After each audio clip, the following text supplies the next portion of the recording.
Hello, football fans in Hamilton, from coast to coast and around the world. This is the Fifth Quarter Show Free Agency Spotlight. I'm Rick Zamperin. My gosh, I almost forget how to do this live. Throughout the CFL offseason, I have been posting on this channel a couple of features, and you've probably checked them out. Seasons and legends, a look back at some of the iconic figures from yesteryear for the Hamilton Tiger Cats, and some amazing seasons and years that this team has had. And they haven't all been amazing, as we all know, but the journey has been really cool. And I've learned a lot as a fan of this league, as a fan of this team, as a person who just loves to dig into the history of this franchise and this league and this country in some respects. The chat is live, as we are live for the next hour talking about the Hamilton Tiger Cats, the Canadian Football League, the free agency communication window that came and went over the last week. Free agency opening today at noon Eastern time. We'll talk about who's in, who's out. I have a projected starters for 2025. And again, there is a link in the chat. And if you see it, let me know. If you don't, I'll try to remember how to post it. I should have practiced before I came on live tonight. It should be fine. We're going to have a lot of fun. I do also want to give a special shout out to Forge FC, who's going to be live at 8 p.m. Eastern time, taking on CF Monterrey in the CONCACAF Champions League. They lost 2-0 at Hamilton Stadium, formerly known as Tim Hortons Field. We can get into the naming of the stadium as well. I'm sure that'll be a hot topic as the season draws near. But good luck to Forge FC as they take on CF Monterrey. Big game for them.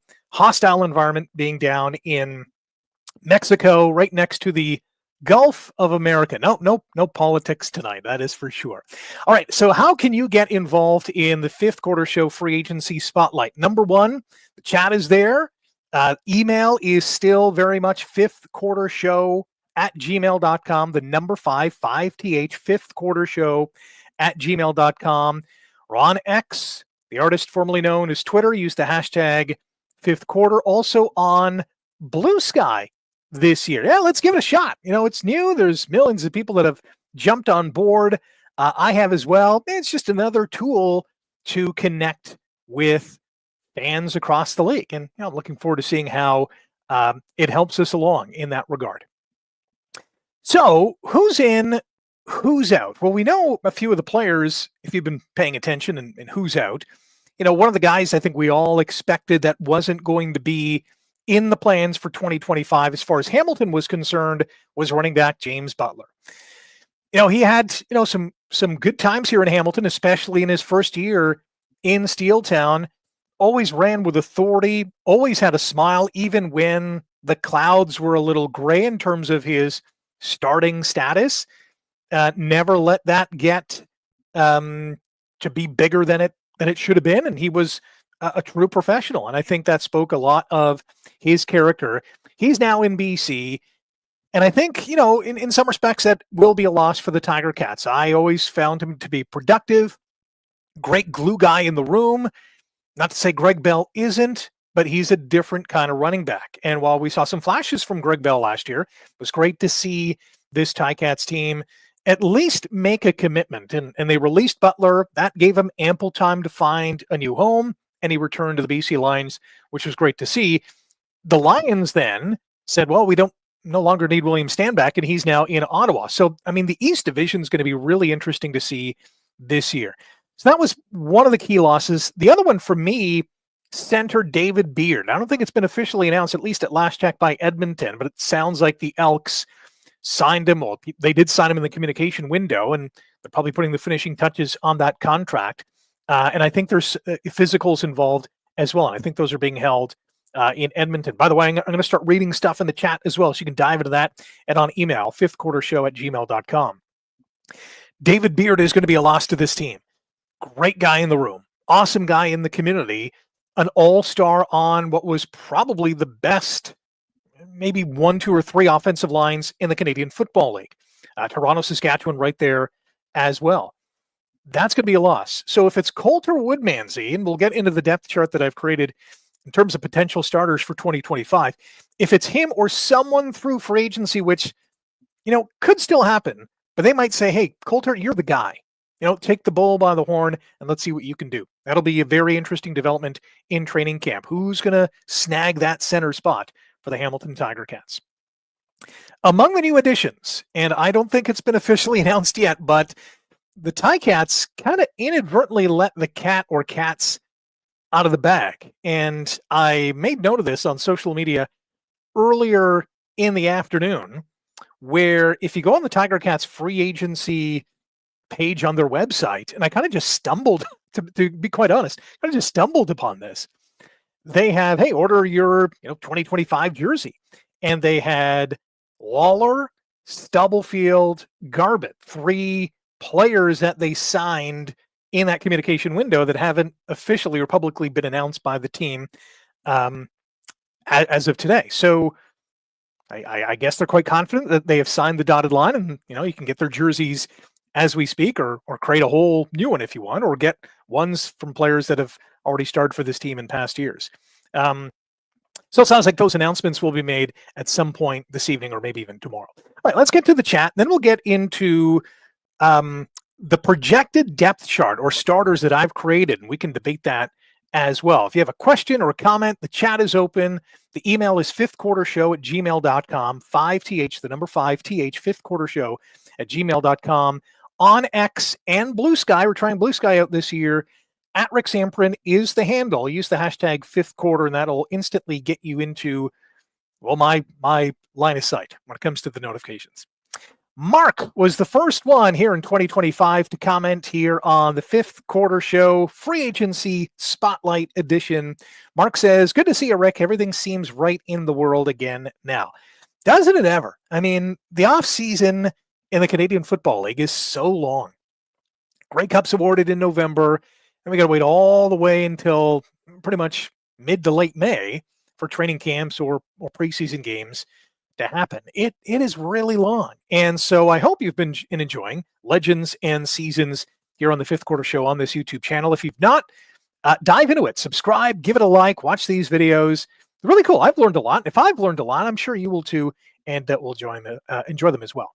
Above and beyond, Anthony Frazina says, let's go. Anthony, absolutely hyped that free agency has begun. The Tiger Cats have made some moves, and I think Hamilton has been one of the more active teams in the Canadian Football League to grab some new talent. Edmonton, for sure, on day one of the non-tampering window or communication window, whatever you want to call it. Edmonton was in. Ed Hervey, the former Ticats GM, now the new Elks GM, doing yeoman's work in terms of remaking that roster, and signed a bunch of players to contracts on the first day. And they announced a few of them, and I'm sure more announcements will be coming. Steve P says, all good. Thanks for this. Thank you, Steve, for chiming in and for being a part of the Fifth Quarter Shows. We talk about the team and how it's being made, and new general manager Ted Govaya and a new front office staff and some of the new players that they're going to bring in. This team's got to be better in 2025. I'm not even going to get into the what ifs or, knock on wood, health situation. Let's not jinx it before the season even begins. But on paper, I'm liking what the team has put together thus far. Early days for sure, but some check marks for sure to discuss. Pills and Doughboy says, what's the plan for the Canadian starters? 3 offensive linemen, 2 wide receivers, safety all seem locked up. Do you go with Baker at linebacker, a 3rd wide receiver, 4th O lineman? Well, that's probably a good time to get into, and I hope you can see it. Let me take down at least the first banner. You could probably, let me take down the ticker. Let's look at it here. And this is as big as I can make it. Sorry. So let's start with those red Maple Leafs. Oh, Canada.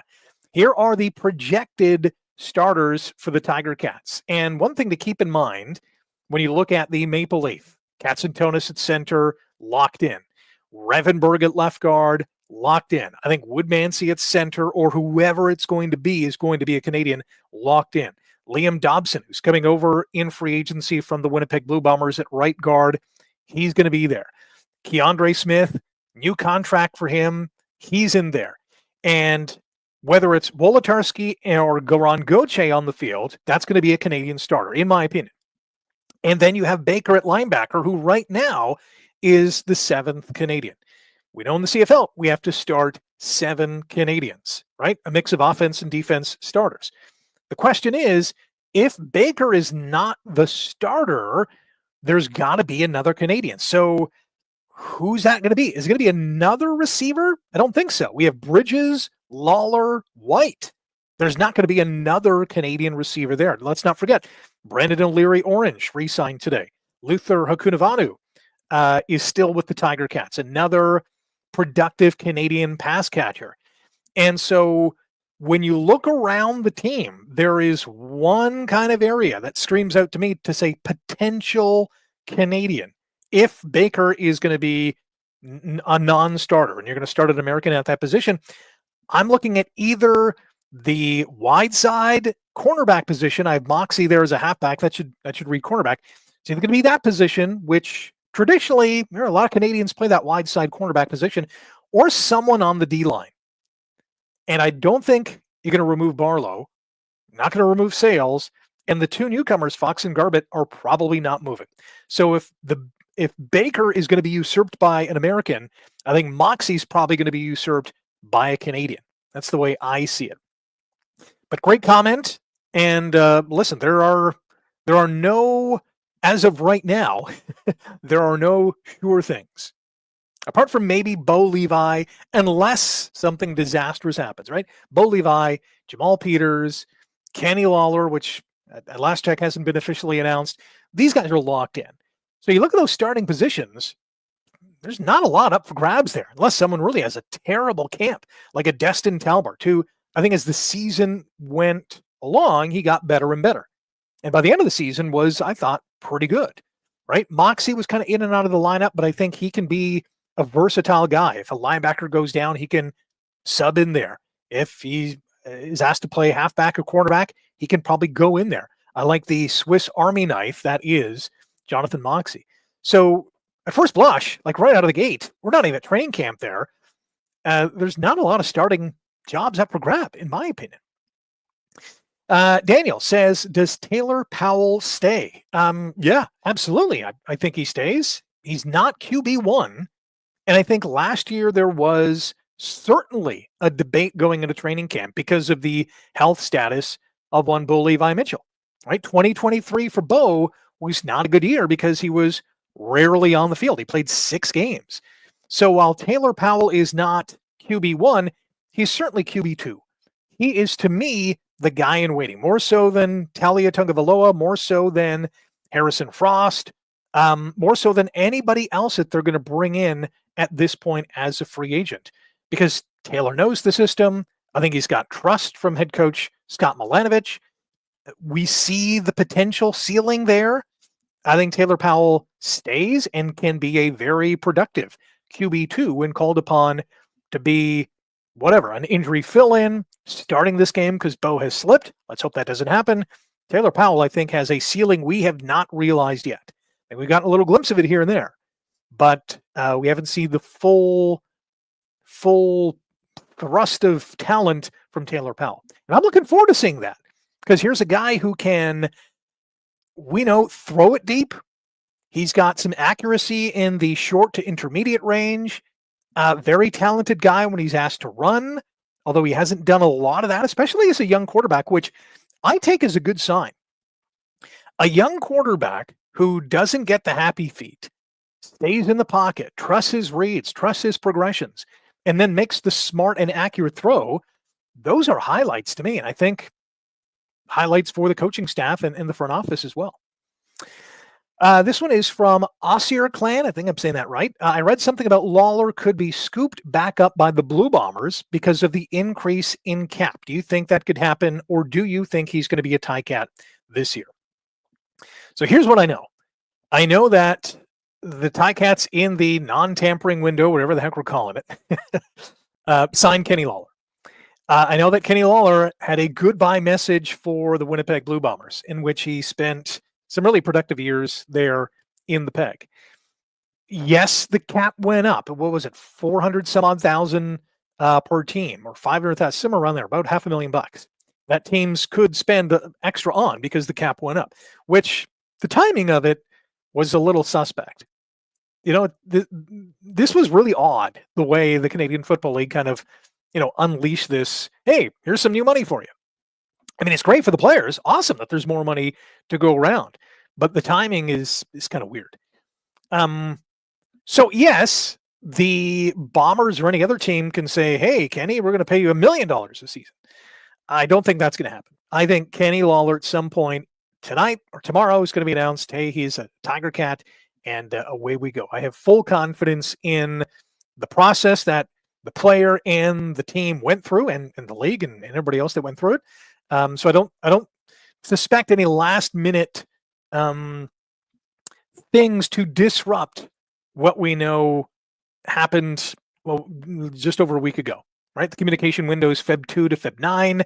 And listen, the Ticats, I think, had a targeted attack to go after. And I know a lot of people are saying, oh, here's another former Blue Bomber. Blue Bombers, last check, have gone to 5 consecutive Grey Cups. So they're doing something right in terms of talent acquisition.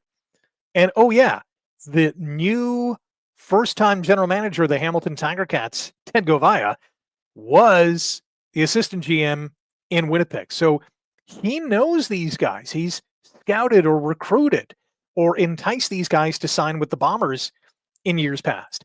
And so he knows what he is already getting in this free agency process, bringing these guys on board. Now it's up to them to, kind of show him that he made the right decision, right? In terms of Kenny Lawler would be the prime example. Here's a guy who's, on the wrong side of 30, but as we saw last year, when he's on the field, he is dangerous with a capital D. Really dangerous. Email is open, fifthquartershow@gmail.com, the number 5th, fifthquartershow@gmail.com. The chat, as you can see, is wide open as well. We're on X and Blue Sky as well. The handle for both accounts at Rick Zamperin, and use the hashtag #5thquarter. Want to go back to the depth chart. Let's just go back to here. And this is, again, let me take out all these titles and these things that are blocking our view. Apart from, the Canadians that we talked about, let's look at the Americans who are on this team and the new guys, 2 in particular that I want to highlight. Because I think as the season was dragging along, especially in the first half of it, all eyes were on the defense and the special teams. And so the Tiger Cats made a change on special teams with their coordinator. They eventually made a change with the defensive coordinator, Mark Washington out, and Chris Jones in. The talent on the field did not change that much.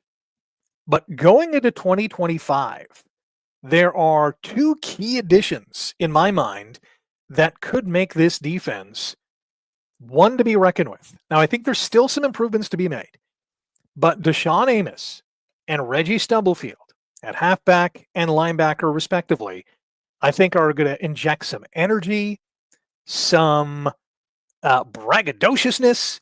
They're going to bring their A game. And these are 2 elite level players in the Canadian Football League. And they're now in Hamilton. And so 2 guys don't make a defense, but those are 2 huge moves. Amos has officially been announced as an addition through free agency. Stubblefield, we're still waiting to hear officially from the team. But you look at the defense, and if Barlow and Sales can do what we know that they can do, Garbett and Fox, I think, are 2 very interesting additions. If that D-line can mesh early, that front 4 might be better than average. And it was certainly average last year. I don't want to put any single, players down, but as a group, it left much to be desired. They had some pretty good games, or guys went on some really good runs, but as a unit, game in, game out, you didn't know what you were going to get. And I think that kind of held this defense back in many respects. Got better as the season went on, but still, they were challenged in some respect. The linebacking core last year same thing. Right? It was Wilson, it was Baker, and then they kind of had a couple of different guys at that Sam linebacker position. Stubblefield not only solidifies that spot, but adds some excitement, can rush the passer, can cover that wide side of the field, can, chip at the line if he has to and blitz the QB. He is all world. I think that is a massive addition when he's officially announced by this team. And Amos as well. Here's a guy who's won 3 Grey Cup rings already. And alongside Katsantonis and an improving Talbert in his second year, I really like the middle of the secondary. And there's a lot to like outside as well. If it's Peters and Moxie, or, Cam Dantzler comes back at training camp and tries his hand, this D could be maybe the most improved unit in the Canadian Football League from last year to this year. We shall see.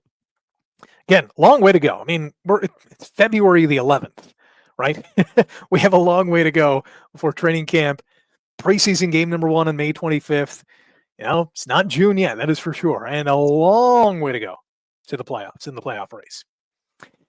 Steve P. in the chat says, is Constantino back as punter? I heard he had NFL tryouts. Yeah, you heard right. He has had NFL tryouts. He is officially still on the roster.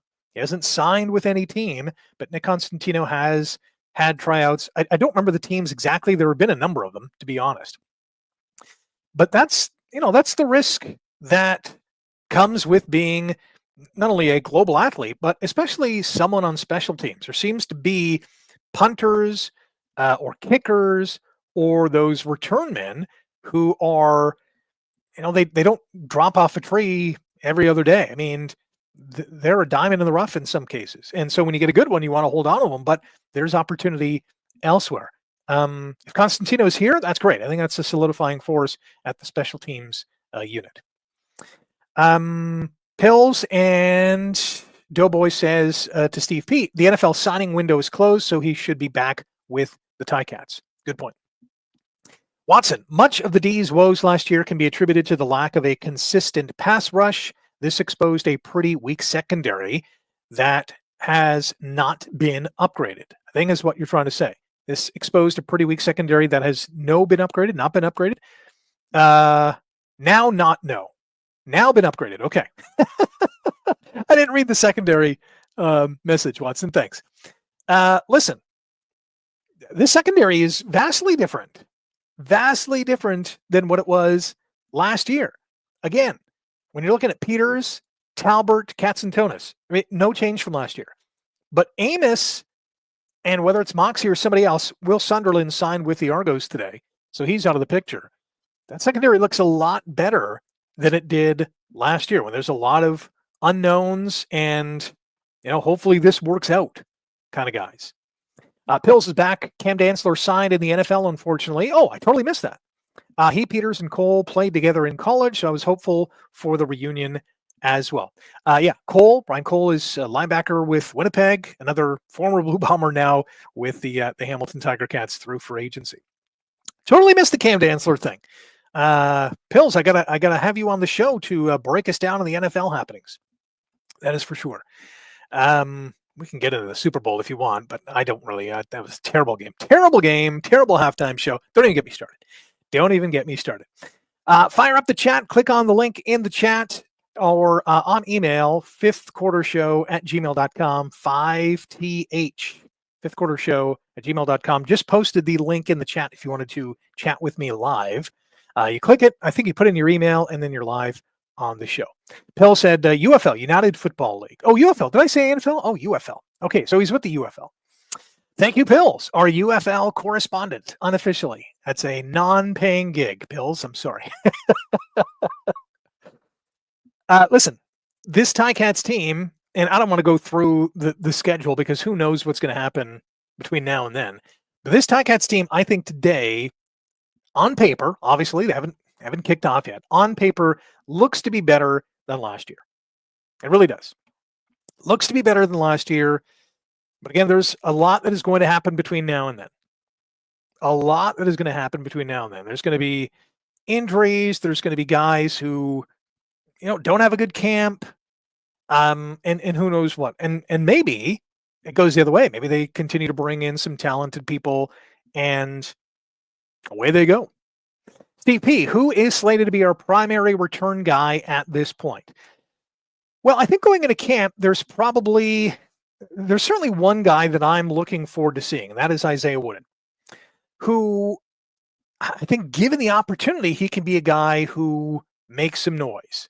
There's been, again, I've mentioned this from time to time, this franchise for a good, 10 to 15 years was really spoiled by return guys, whether it was Speedy B, Marcus Thigpen, Chris Williams, Frankie Williams, who had, a good couple of years, Lawrence Woods, who started strong, but, over the last couple of years has kind of faded, has really been spoiled by with some amazing return men. Isaiah Wooden, to me, might be, knock on wood, fingers crossed, toes crossed, might be the guy moving forward that, gives this team a lift on special teams. And boy, did they desperately need it last year, especially in the first half of the season. Special teams was abysmal, both from a coverage standpoint, in which the opposition got some pretty impressive returns, and from a return standpoint. There was one special teams touchdown last year on the return. That was Lawrence Woods on a punt return kind of midway through the year. I think it was August or July. 6 games in, something like that. Bill says Isaiah Wooden ran a 4.35 at his pro day. That's Speedy B type speed. That's lightning quick. 4.35? That is lightning quick. I think the NFL record's 4.2? 4.20? So 4.35 is nothing to sneeze at. Watson says if we get a 4 to 5 game improvement from a 7-win season to an 11 or 12-win season, we'll at Eats have home playoff game and will be vying for the East Division title and a possible Grey Cup appearance. Yeah, listen, if you're winning 11 or 12 games in either division, I think you're in the mix for first place. 12 for sure. Absolutely. 11 definitely gets you into the conversation. 10, you might be in second if another team is really rocketed to a great start like Montreal did last year. But if you get 11 or 12 wins, absolutely, you're definitely hosting a game for sure. In the East, there's 4 teams, not going to be 3 with 11 wins, unless a couple in the West absolutely, dive bomb into the standings. Get to 11 or 12 wins, this is going to be a conversation that we're having of East Division final at Hamilton Stadium, not Tim Hortons Field. Grey Cup contender for sure. If you're winning 12 games out of 18, you're 12-6. Yeah, you're definitely amongst the favorite to go for that trophy. Not saying it's going to happen because, as we see, anything can happen during the playoffs. But yeah, getting to 12, that would be a magical number and a huge improvement from 7. Absolutely. Anthony says games in June and July need to matter just as much as games in September and October.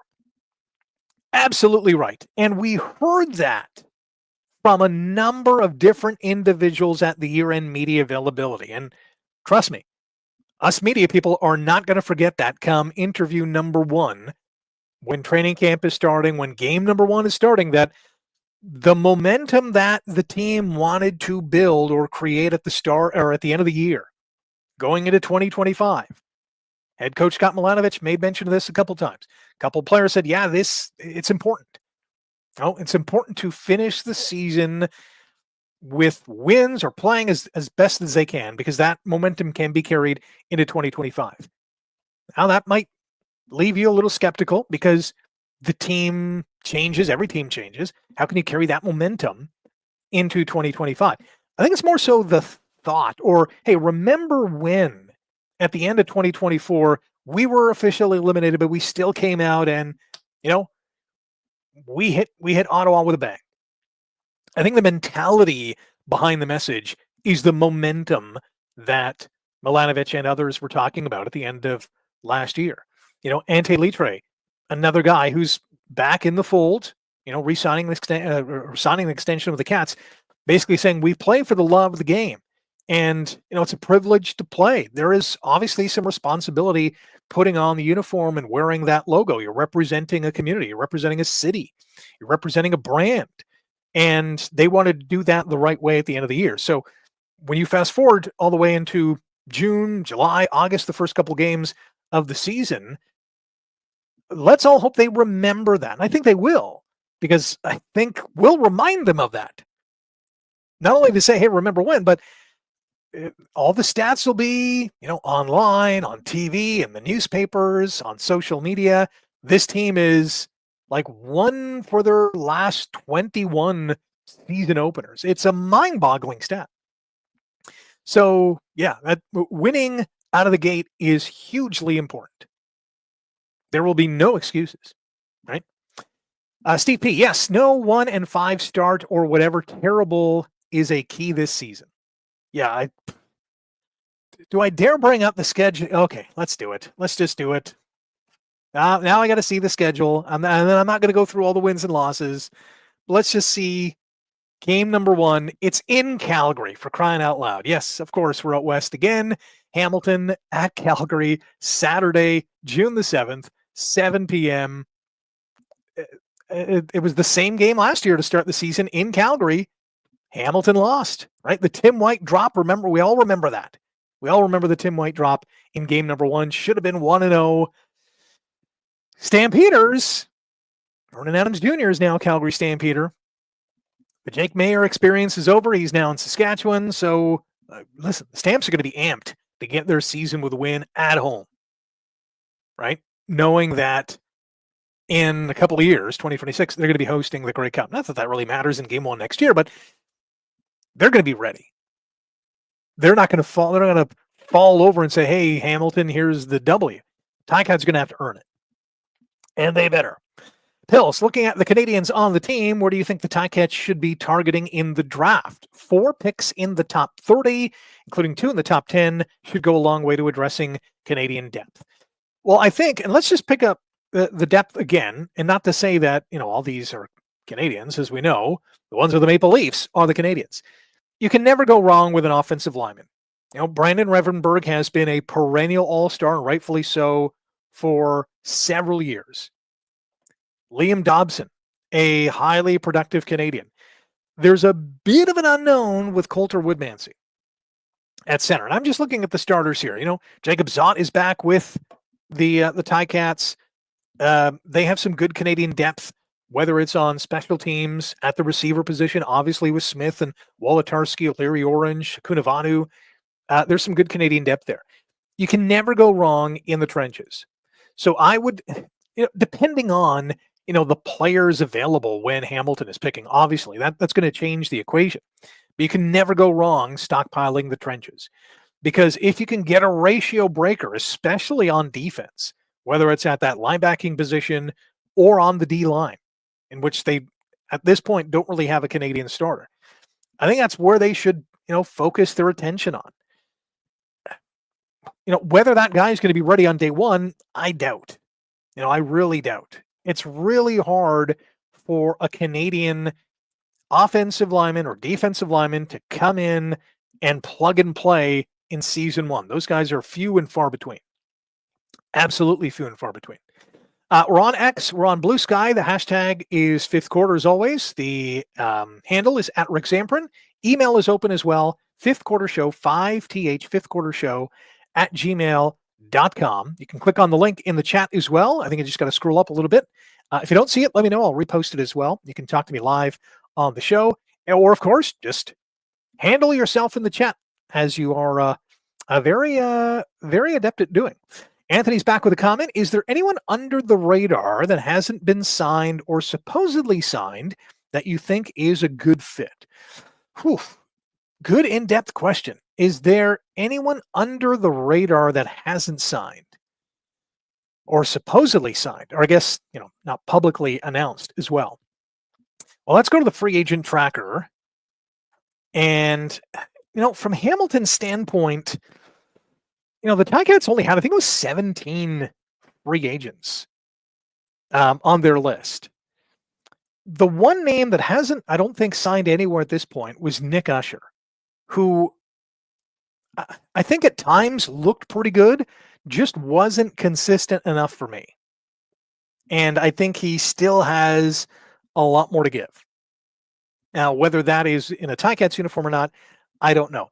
The other guy I was looking at too, and his name kind of popped out at me yesterday, and he's an American, but he's been with the Tiger Cats before. And I wouldn't put this guy as an under the radar guy, but he has had some injury history that has really limited his ability to stay on the field, and that's Dylan Wynn. One of the fan favorites who's in Montreal. He's a free agent.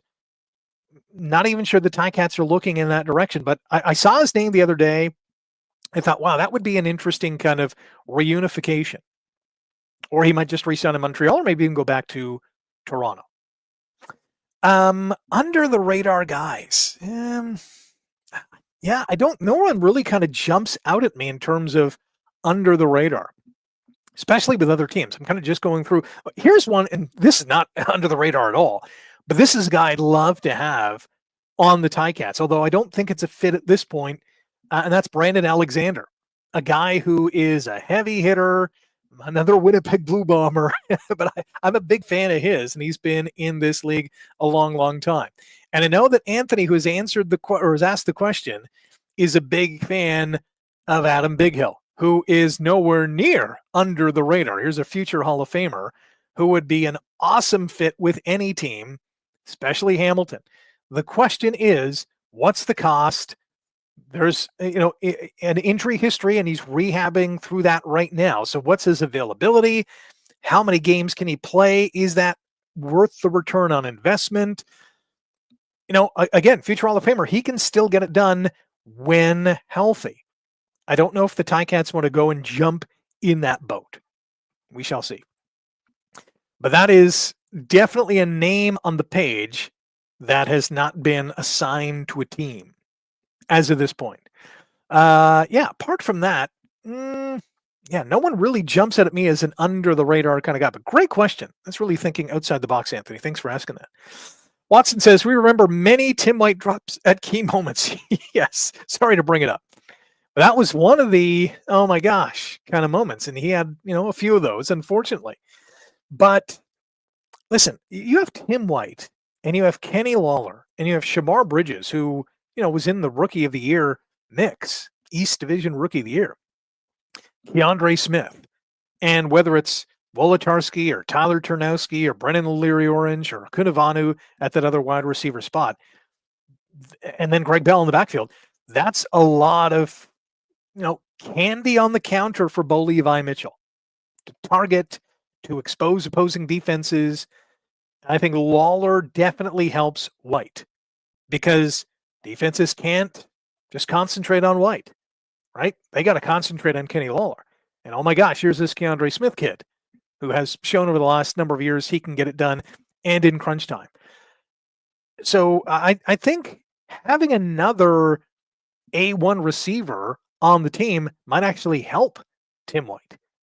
And maybe at times, and I'm not sure he ever admitted to this or ever would admit to this, that things got a little heavy for him last year in terms of the mental part of the game. And maybe it didn't. I'm just kind of speaking out loud, thinking that could have been a factor. Because a lot of this, a lot of the talent that the high upper echelon guys have comes from a mental capacity standpoint, right? They have a lot between the ears. Very smart. They can forget about the mistakes really quickly and soldier on and make some big plays. I think Tim's going to be helped by Kenny Lawler being on the field as well. Pills says, of the CFL Scouting Bureau, 7 D-line, 2 linebackers, 2 DBs, 3 offensive linemen, 3 receivers, 2 quarterbacks, 1 running back, this would be a good draft to stock up on defense. Yeah, when you have 7 D-linemen, 2 linebackers, 2 DBs in the Scouting Bureau, there's a lot of talent there. There's always the worry, though, that, some of these guys, not all of them, or not a lot of them, some of them do get opportunities in the National Football League. Or in the UFL, as Cam Dantzler's kind of finding out, that they're going to try to make, because pro football careers are so short, they're going to try to make, and you can't blame them, try to make the most amount of money in that minute time, really, when you think about their lifespan or their career in the working world. So you can't blame them for trying things out, as we saw Nathan Rourke try to do last year, right? Didn't work. Came back to the CFL and struggled mightily. He had some glimpses of his former self, if you will, but he struggled coming back from the National Football League. And how could you not? Here's a quarterback who had to learn how many different playbooks. He was on, 3-4 NFL teams last spring, trying out for all these clubs and just could not stick. Comes back to BC, knows the playbook, but, that's a mental grind for him. I think that Rourke is going to be much better this year. I think BC is definitely in contention with some of the things that they've done offensively and defensively and on special teams for that West Division title. They have to be a lot more consistent. And, you can say that about every team. Winnipeg started out 0-4, I think, at one point. They were 1-5 on the season and ultimately won the division. So consistency is key. And at the end of the day, you got to be healthy. And this Ticats team, knock on wood, has got to stay that. Anthony, again, what is Rick Zamperin's Valentine's Day wish for the Ticats? It's not even Valentine's Day, but my wish is let's end this freaking Grey Cup drought already, right? It's been long enough. And let me remind you, in a 9-team league and sometimes an 8-team league. Like, come on. It's bound to happen one of these years. Why not just 2025, right? The 26th anniversary of the 99 championship team.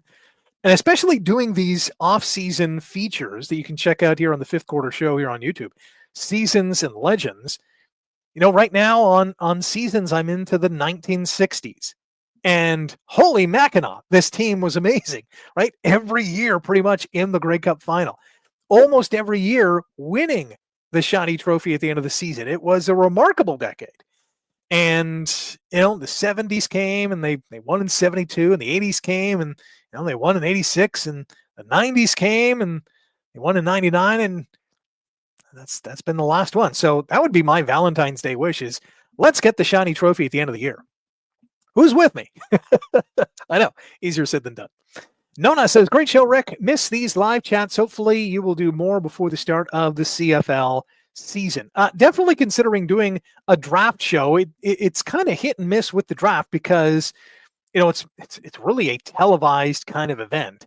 I think maybe doing a post-draft show, potentially with general manager Ted Govaya, I think might be more of interest to you to hear what he has to say. I'm trying to get Ted later on this week to talk about the free agency process, his first go-round as, the guy, the general manager, going into the communication window and how, negotiations went, what he expected and got out of this whole situation. So that, I think, will be a very interesting conversation that I have later this week with general manager Ted Govaya, who, listen, on paper, I think has done a pretty good job of stockpiling finally some really good talent in all phases of the game, both offense, defense, and, we're still kind of, wondering about special teams. But, guys like Turnowski, good special teams player, good depth guy when it comes to the offensive side of the ball. If someone is hurt or not performing and they want to change a pace or something's awry, Tyler Turnowski has proven he can be subbed in there and produce at a very high level. So that's great to see. By the way, I don't think it has been announced quite yet that the Tiger Cats have signed Kenny Lawler and Reggie Stubblefield, but I'm expecting that to happen at some point in the not too distant future. And if you were on my social feed earlier today, I made note of, I think, a bit of a oops by the Tiger Cats in their online free agency page. I'm not sure if it's still up or not. I'll kind of check as I'm explaining this. If you go to the Ticats free agency page, they've taken it down now. So you can see the screen grabs on my social media feeds. Earlier in the day, they had, hey, get your free agency jerseys. And they had Lawler and Stubblefield and Garbett, 3 players that they did not or have not publicly announced as a free agents addition. So the expectation is they have signed. It's just a matter of the team kind of releasing that information. But yeah, get your jerseys now. I think that Kenny Lawler jersey or the Reggie Stubblefield jersey, or a lot of the jerseys, Bo Levi Mitchell, probably the hot seller, being an MOP candidate last year, will be hot seller this year. CP, any additions other teams in the East have made that you really like? Okay, let's go back to the free agency tracker.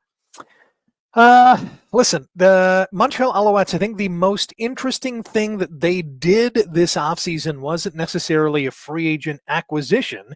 It was that Davis Alexander is their QB1 and Cody Fajardo was, booted out the door. That was, I think, their biggest move. In terms of signings, losing Stubblefield, I think, is obviously going to hurt the Montreal Alouettes. They've also lost Kay and Julian Grant. Throw Montreal out of any possible, wow moments apart from Alexander. Ottawa re-signing Pickett. I thought Darius Pickett was going to be up for grabs, and boy, he would have looked amazing in a Tiger Cats uniform. But sadly, he's staying in the nation's capital. Great news today, if you missed it as well, former Tiger Cat quarterback Jeremiah Masoli, no longer in Ottawa. He has signed with the BC Lions, and I think that's a good news story for him. William Stanback going from BC to Ottawa. I think that's a great signing by Sean Burke and the Red Blacks. He offers them some explosiveness, some physicality, championship pedigree. Great move by Ottawa. They lost, however, Damon Webb out of their secondary, signed with the Stampeders. So I think for every team, Ticats included, you lose some guys, you bring some guys in. Some guys are going to work tremendously well. Others, not so much. And did I do Toronto? I did not. They've lost some guys too. Deshaun Amos, gone.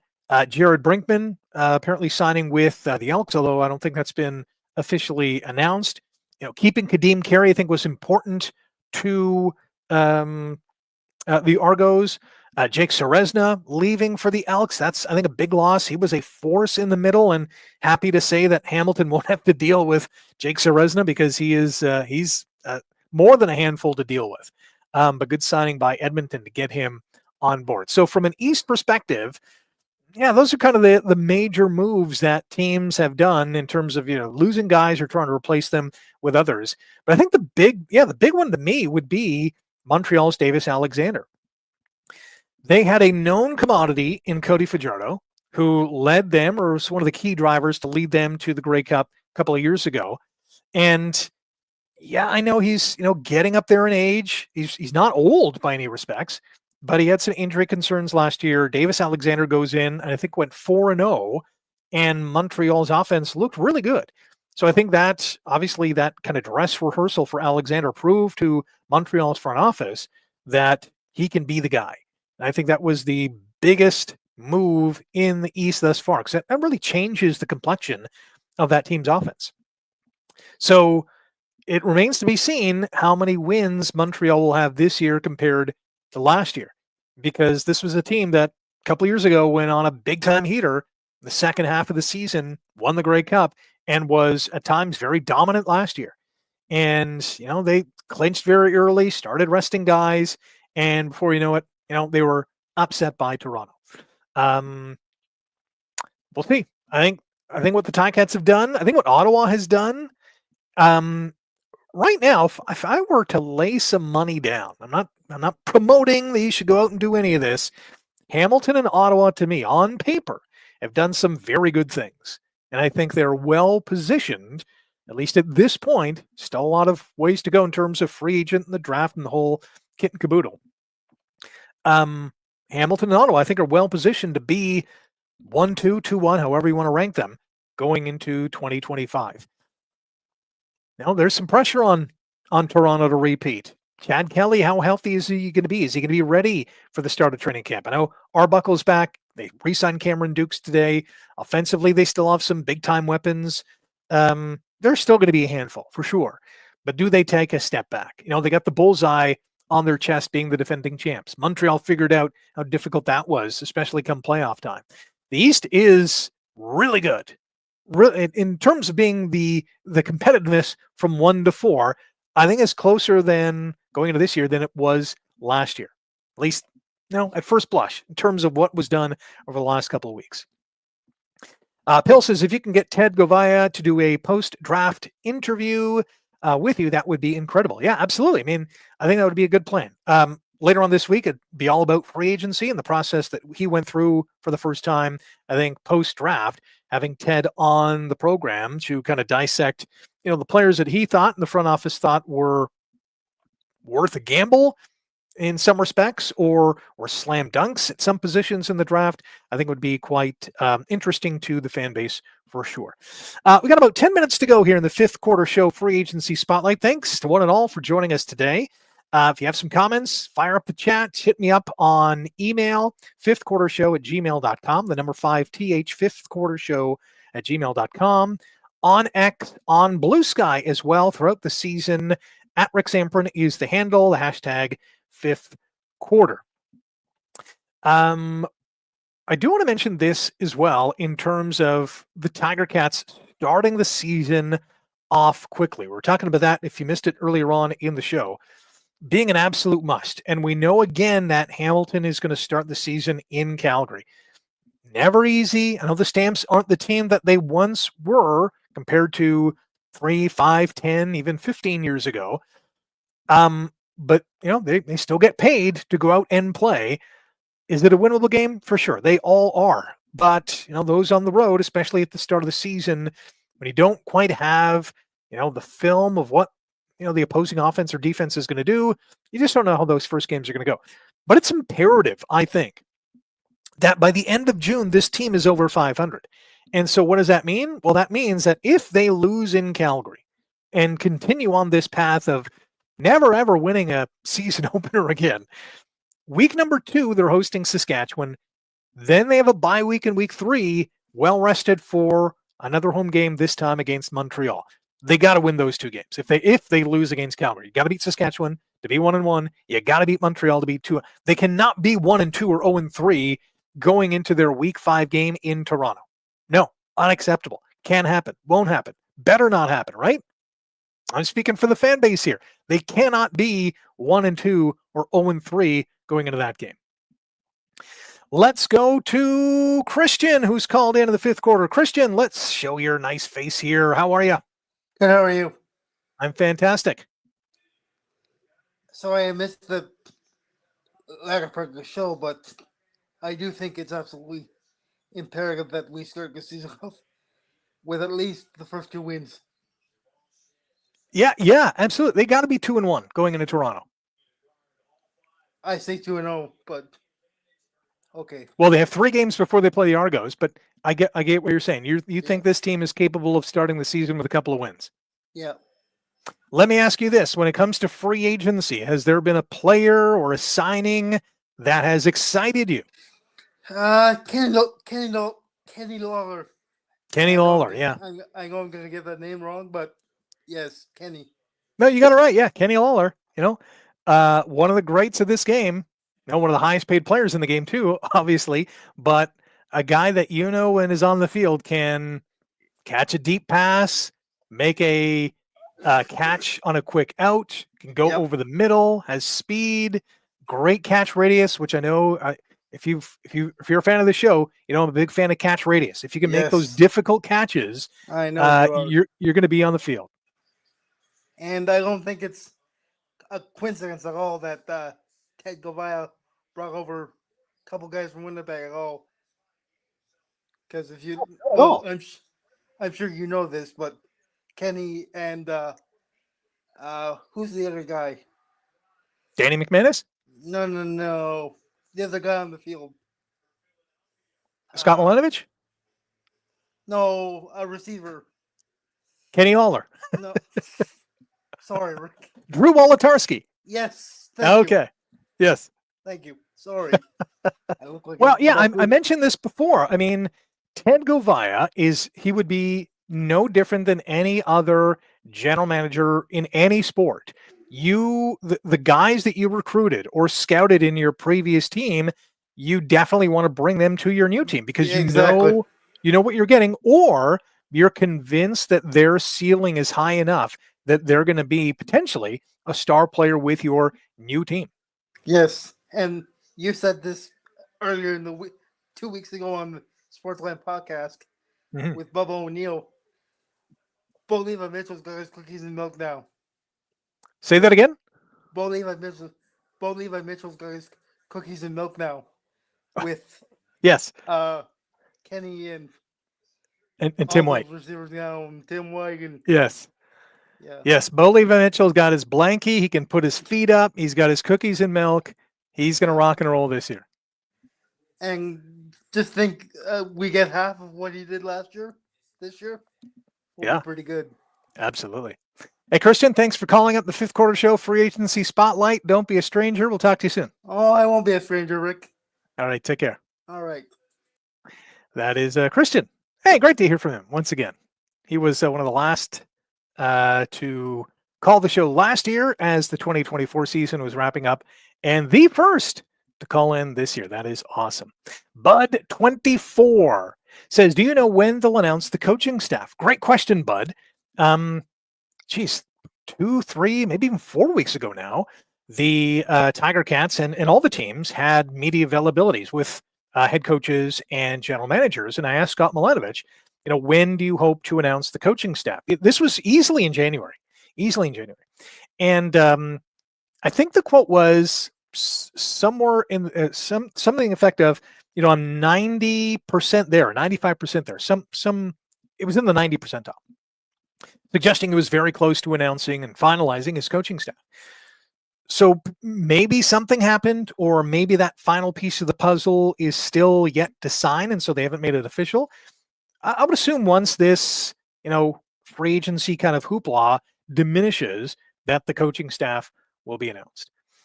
Steve P., do you see a bit of an increased role for Garan Goche? A couple of years ago, they used him rather effectively, but seemed like a forgotten man last year.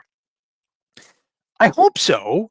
Last year, we saw James Tuck in bits and pieces. And while he was productive on special teams, was really a non-factor on offense. And I thought Garan Goche was a much better offensive player than James Tuck. Again, Tuck, good on special teams, great tackler, but Garan Goche, from an offensive perspective, getting into the open field, making that catch for a first down, we saw that primarily on trick plays. I hope so. I think is my answer. I hope he's maybe not integral to the offense, but here and there mix him in, because he has shown that when given the opportunity, he's been productive. Anthony says, thoughts on the tush push in the CFL? We kind of see it to a degree, maybe not the same as what teams like the Philadelphia Eagles have done.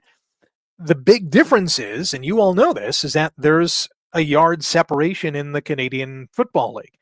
And while the NFL, the O-line and the D-line are basically helmet to helmet, there's no 1 yard separator. So while it has worked amazingly well for many teams in the National Football League, I think it would work just as well in the CFL. But you got to get that yard. So your offense has to do a little more work than what the offenses in the National Football League are being asked to do. If you only need a yard in the NFL, you're right there. Yeah, the D-line is there too, but the offensive line has the advantage. They know when the ball is being snapped. And they have a lot of momentum behind not only the offensive line, but the quarterback as well, as they're pushing, whether it's Jalen Hurts or any other quarterback, across into first down territory. So, yeah, I don't think it should be banned at all, if that is kind of the genesis of the question. I think it's a part of the playbook. I think what should be banned is that dumb dribble kick for a first down that Montreal has used a couple of times. I hate that play. If you're going to have it in the CFL, and this is not a rant on CFL rules at all, but if you're going to have that rule in the Canadian Football League, let's at least ask the offensive player to kick it beyond the first down marker and get the football, and then it's a first down. Not catch the football, dribble kick it across the line of scrimmage on 3rd and 18. No. Come on, let's use some common sense and rewrite that rule. Can we do that? Watson says, I think the tush push in the CFL would be a great play with a yard off the ball. The ability to drive, block, and tee off on a D-line has serious potential. Brad says, and ban those damn air horns. Amen. Absolutely. Oh, I hate those things too.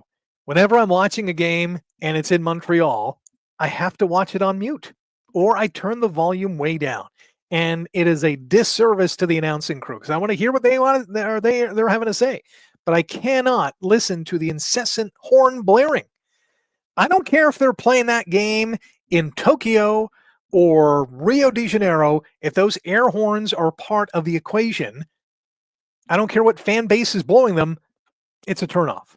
So this is not a knock on the Montreal fans who are doing so. It could be a fan of any team who's doing so. It's not a Montreal thing, even though they're the only ones that have it. I just hate the air horns. Brad says exactly. I'm happy that you agree with me. All right, one last look at the Ticats' potential. Again, let me take these banners down. Sorry, folks. Potential 2025 starters as I see it at this point. And again, there's going to be probably a few more moves there. But you look at the secondary on paper, man, Amos makes that unit that much better. The linebacking core, Stubblefield makes that unit that much better. The D-line, we know what we got in Sales. I think we know what we got in Barlow, and I think he can be better this year than last year. Fox and Garbett, show us what you got. Show us what you got. Offensive line, one of the best in the league last year, could be even better this year. Bordner is another year in the league. Murray was effective. He's got to stay healthy. Dobson, good addition at right guard. Yes, the loss of David Beard is going to be felt. Can Coulter Woodmansey ignite or reignite his CFL career at the center position? We know what we got in the perennial all-star and Brendan Revenberg. That receiving core might be the best in the league. Lawler, White, Smith, Bridges, Wolotarski, add O'Leary Orange, add Turnowski, add Akunavanu, deep, got some CanCon in there, explosive guys, possession guys, speed guys. Love it. Love the receiving core. Bo Levi, enough said. Don't have to say anything else. And good depth behind him and Taylor Powell. Bell at the running back position. Litre there in a great short yardage role. Awesome on special teams as well. And Gran Goche, who I think still has some potential to reach even another level. What I see on paper, good. Thumbs up. Thumbs up in free agency for the Ticats. I think they have been one of the most active teams, aside from Edmonton for sure. But a team that has come into the equation, come into this phase of the offseason with a good plan, and I think they've executed it very well. Watson says, maybe we should introduce Vuvuzelas in Hamilton. No, please don't. Don't do it. And Pill says, I'm not sold on Fox at D tackle. I liked Kendricks, but that's what training camp is for. Is it May yet? Yeah, Kendricks is in the mix, re-signed. Those kind of positions are going to be very fun to watch come training camp. Who's got the upper hand? Is it a Canadian against an American in some respects at some positions? That's what really makes training camp a lot of fun. And Brad says, what I'm liking this season is the multi-year contracts. Yeah, many of the players signing through 2026, which is awesome. And I'm loving, and the Ticats aren't the only ones doing this, I'm loving that Hamilton and other teams are saying this year, I think more so than ever, that here is the length of the contract. So-and-so has signed a one-year deal, or so-and-so has signed through 2026. Awesome. It helps us as fans keep track. It helps us in the media keep track, because at season's end, we're always asking the questions, hey, what about that contract that, so-and-so signed? How much was it for? Because initially it wasn't publicized as a 1 or 2 year or multi-year contract.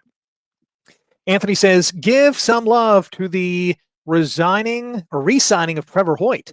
Yeah, hey, Trevor Hoyt. We need the Trevor Hoyts of this world. Guys who come in and play special teams. If someone gets hurt, can step up, be that next man up. Trevor Hoyt is another guy who can fill that role. And you need those glue guys. You need those put the team first kind of guys who, when called upon, gets the job done. Brad says that extra $500,000 of cap space sure helps. Absolutely. But again, every team has that, right? It wasn't just given to one team. All 9 teams had a little extra coin to kind of spend. And Watson says the key now will be building depth through the draft, as it is every year. Every year, the draft is Vitally important because usually at the end of the year, the team that wins the Grey Cup usually has the best crop of Canadians. 9 times out of 10. It doesn't always happen, but 9 times out of 10, the team with the best group of Canadians is the team that usually wins. In many respects, that best group of Canadians, they're really good starters. Or, they're good starters, but they got a lot of those good Canadian players spread throughout the lineup in all three phases. And at the end of the year, 9 times out of 10, those Grey Cup winning teams just have the best Canadians as a group. Steel City coach says Ticats have made a lot of moves thus far. The Govaya factor. I would even say, a lot. Yeah, they made a lot of moves, but I think it's more than that. I think it's a lot of good moves. A lot of good moves, right? Bringing in Kenny Lawler, bringing in Reggie Stubblefield, bringing in guys like Garbett and Fox and Cole and Deshaun Amos. Wolodarski, adding some good Canadian veteran depth. All check marks. All check marks. I think, as I said a few minutes ago, Ted had a plan going into camp or going into free agency, as all good GMs do. Have a wish list, have a backup plan if that wish list doesn't come to fruition. I think he's done a really good job in stockpiling talent now and into the future on offense and defense. And when we all went into 2024, there were some big questions. Right? There were big questions. Bo Levi Mitchell, is he going to be healthy enough to be the guy?